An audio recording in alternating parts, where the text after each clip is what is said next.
जितने भी multi level marketing और क्रिप्टो का इस्तेमाल करके कौन सी स्कीम चलाते हैं, तो यार मैक्सिमम होगा क्या? मैंने पैसे अरबों रुपया लिया, अब मैं निकल गया, तो मुझे 3 साल की बेलेबल ऑफिस में जाऊंगा। जब अदालत में बात होती है तो अदालत में वकील साहब कहते हैं कि जी जिसने खरीदा उसको भी तो देखना चाहिए था ना।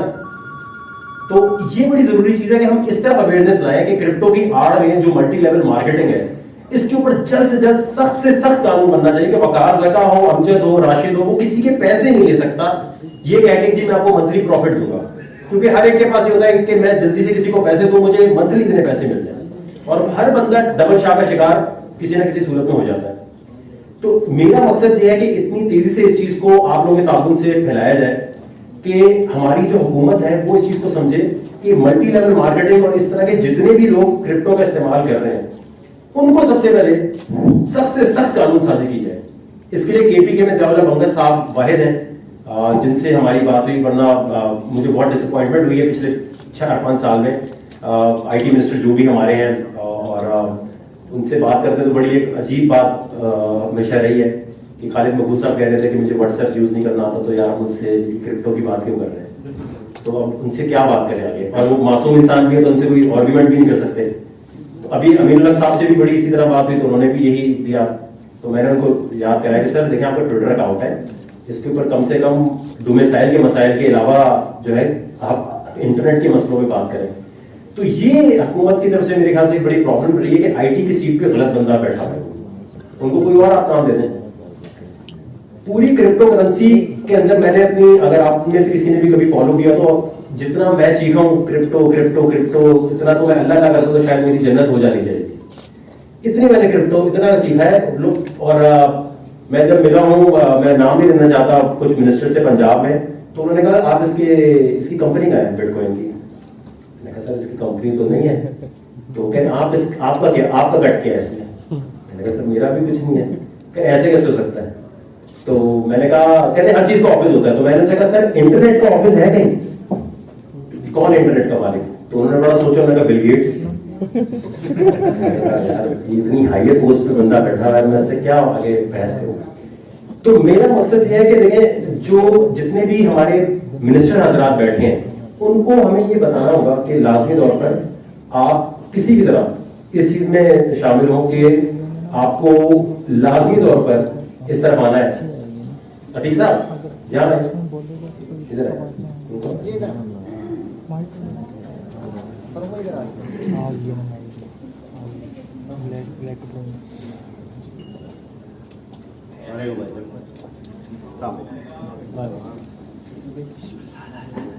तो जितने भी हमारे मिनिस्टर सेनेटर्स रहे हैं उनमें से ये अतीक साहब वाहिद हैं जिन्होंने पहली दफा एज अ सेनेटर असेंबली में बोला भी। कहा तो मैंने सारी मिनिस्टर से लेकर इमरान खान से लेकर हर एक कोई था, लेकिन किसी ने इंटरेस्ट कभी शो नहीं किया। तो इस लिहाज से इनका बड़ा कंट्रीब्यूशन है। तो मैं ये चाहता हूं कि आप लोगों के जहनों में जो जो सवालात हों मुश्किल से मुश्किल, कि वकार ज़का साहब आपका क्या इसमें कट है, आप क्या चाहते हैं, मासूम अवाम को आप किसी और तरह बेवकूफ बनाना चाहते हैं, तो मैं चाहता हूँ आप एक मीडिया ट्रायल करें और वो करने के बाद जो सच्ची चीज हो वो आप जरूर डालें, ताकि ये पाकिस्तान के पास वाहिद तरीका है कि वो अमीर हो सकता है। जिस मुल्क के पास एक जमाने में सोना ज्यादा होता था तो वो कहा जाता था सबसे अमीर है। अब जिस मुल्क के पास बिटकॉइन ज्यादा होंगे वो सबसे अमीर मुल्क कहलाएगा। यानी ये मौका है पाकिस्तान के पास अमीर होने का। गवर्नमेंट को लोग पैसे कमा रहे हैं, गवर्नमेंट फंसी है। ये आज अगर आप इस चीज को डबल चेक करना चाहें तो गूगल पे आप लिखें अभी चाइना बिटकॉइन माइनिंग, तो चाइना में बिटकॉइन की ट्रेडिंग इलीगल है लेकिन माइनिंग मशीन पे वो लीडर है।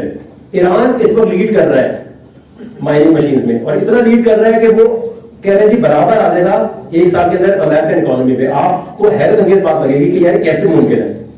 तो इस पर सिर्फ ये पूछा जाए कि कौन सा इदारा है जो बिटकॉइन और इन तमाम चीजों से रोक रहा है। पहली चीज तो ये है। अदालत में जाके 2 साल तक मैं रिट फाइल करता हूं और वो केस चलता रहता है। एंड में बदलता है, स्टेट बैंक कहता है हमने जी इलीगल करार दिया ही नहीं कभी। तो जब इलीगल करार नहीं दिया तो फिर ये रोका हुआ किसने? अभी आपको पता है इस वक्त अनडॉक्यूमेंटेड इंडस्ट्री बन चुकी है बिटकॉइन की। मैंने बिटकॉइन लिया, मेरे पास बिटकॉइन पड़ा है, अब मेरे पास कितने बिटकॉइन पड़े हैं ये एफबीआर में अगर कोई नहीं डिक्लेयर करता तो इनको कैसे पता चलेगा? इस वक्त सबसे बड़ा मसला ये है कि बैंक, स्टेट बैंक डीवैल्यू होने की तरफ चला जाएगा अगर लोगों को बिटकॉइन का राज ये समझ आ गया जी, वो सेविंग सर्टिफिकेट से पैसा निकालेंगे, बिटकॉइन लेके डंप कर लेंगे। तो अगर आज हुकूमत ने स्टेट बैंक को ये नहीं कहा कि जिसने भी बिटकॉइन का बिजनेस करना है वो आए अपना बैंक अकाउंट खोले और यहां से काम करे, ये अनडॉक्यूमेंटेड इंडस्ट्री जो ग्रो करने दे रहे हैं इसकी वजह से पाकिस्तान की मईशत को कितना नुकसान होगा। और ये टैक्स, सबसे बढ़ के टैक्स का मसला, टैक्स जो है इस पे क्यों नहीं पता, मेरे पास बिटकॉइन में टैक्स क्या दूं, मैं एफबीआर में क्या डिक्लेयर करूं? सिर्फ डिक्लेयर कर सकता हूं ना मैं अभी, मुझे कैपिटल गेन पे टैक्स देना है, मुझे इसको एज अ बिजनेस ट्रीट करना है, एज अ करेंसी ट्रीट करना है, करना क्या है मुझे इसमें?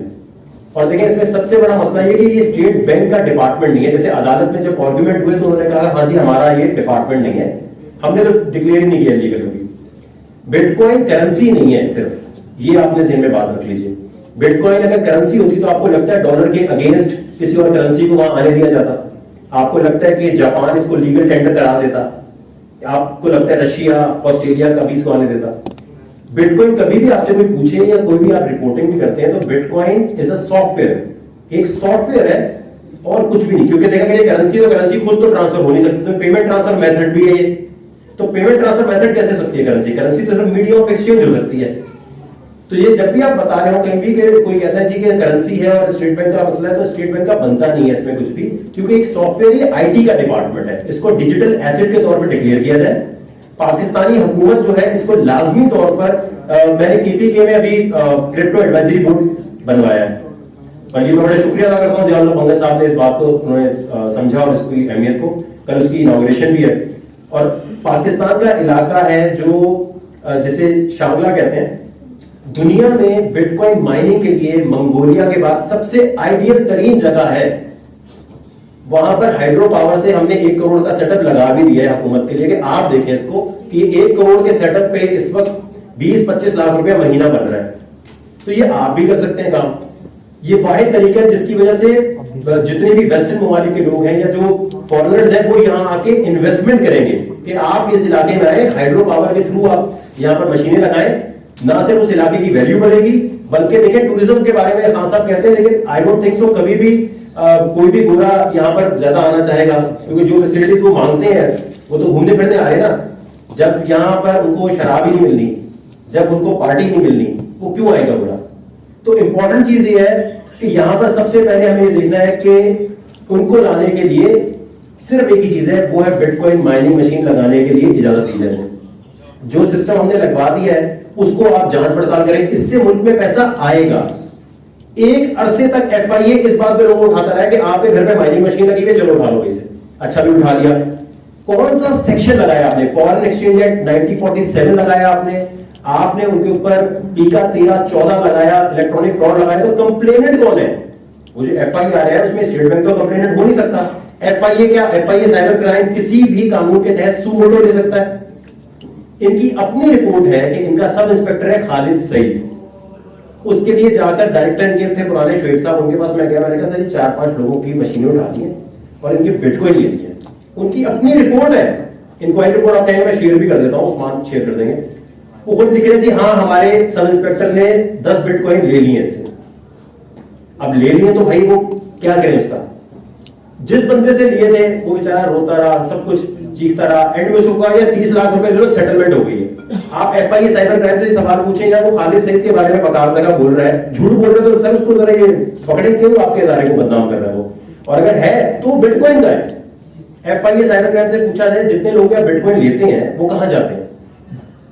इस वक्त सबसे अहम यह है कि हुकूमत इमरजेंसी बेसिस पे ये तो करे कि माली गनीमत का बिटकॉइन वॉलेट ही बना दे। भाई जो पकड़े जाते हैं मनी लॉन्ड्रिंग के बिटकॉइन वो जाएंगे कहां पे? तो कम से कम जिस तरह अमेरिका 1-1 बिलियन के बिटकॉइन लेकर अपने रिजर्व में डाल रहा है, ये भी तो डाल सकते हैं। एक वॉलेट बनाने में कितनी देर लगती है? आप या 5 मिनट बना लें, कितनी देर लग रही है आईटी वालों को ये कहने में कि जी आप प्लीज एक माली गनीमत का क्रिप्टो वॉलेट तो बनाए। एफआईए साइबर क्राइम आज भी लोगों के बिटकॉइन लेता है और बस अपने पास रखता है। उसकी प्रोसिक्यूशन कैसे हो रही है? उस पर कानून कौन सा लग रहा है? तो मेरी दरखास्त ये है कि बिटकॉइन रखने पे फिर या तो सजा मुकर्रर करें, भाई 3 साल सजा है, 4 साल सजा है, कोई सजा भी होगी ना, ये चीज इलीगल है। तो मैं आपसे फिर ये रिक्वेस्ट करूंगा कि मेरा ये कहना है कि सबसे पहले पाकिस्तान में क्रिप्टो माइनिंग मशीन और हाइड्रो पावर के थ्रू हम लोगों को इजाजत ना दी जाए। हम बहुत तेज लोग हैं, हम कुंडे लगाएंगे, हम बहुत सारी बिजली की चोरी करेंगे और एक अलग मसला होगा। मेरा कहना यह कि सिर्फ और सिर्फ हुकूमत और सख्त किस्म की एनओसी के साथ ये अलाउ करें कि आप आके माइनिंग मशीन लगा सकते हैं। दूसरी चीज जो पिछले 3 साल से हम कह रहे हैं कि पाकिस्तान अपनी क्रिप्टो करेंसी लॉन्च करे। देखिए अब चाइना भी करने जा रहा है, इंडिया भी करने जा रहा है। 3 साल से हमने बनाकर रखी हुई है। आप अगर आज गूगल करेंगे tenup.io tenup.io ये वेबसाइट है, ये बनाकर हमने हुकूमत को दी हुई है। फवाद चौधरी साहब को दिखाया हुआ है कि सर ये मैंने क्रिप्टो, हमारी एनआईटी यूनिवर्सिटी के लोग हैं, इन्होंने बनाई हुई है। आप इसको सिर्फ लॉन्च करें। वेनेजुएला, अगर आप अभी सर्च करें वेनेजुएला रेज्ड पेट्रो, उनकी क्रिप्टो है, $735 मिलियन एक दिन में आए हैं। और किस बात के? जी वेनेजुएला अपनी क्रिप्टो करेंसी लॉन्च कर रहा है। आज अगर इमरान खान साहब बोले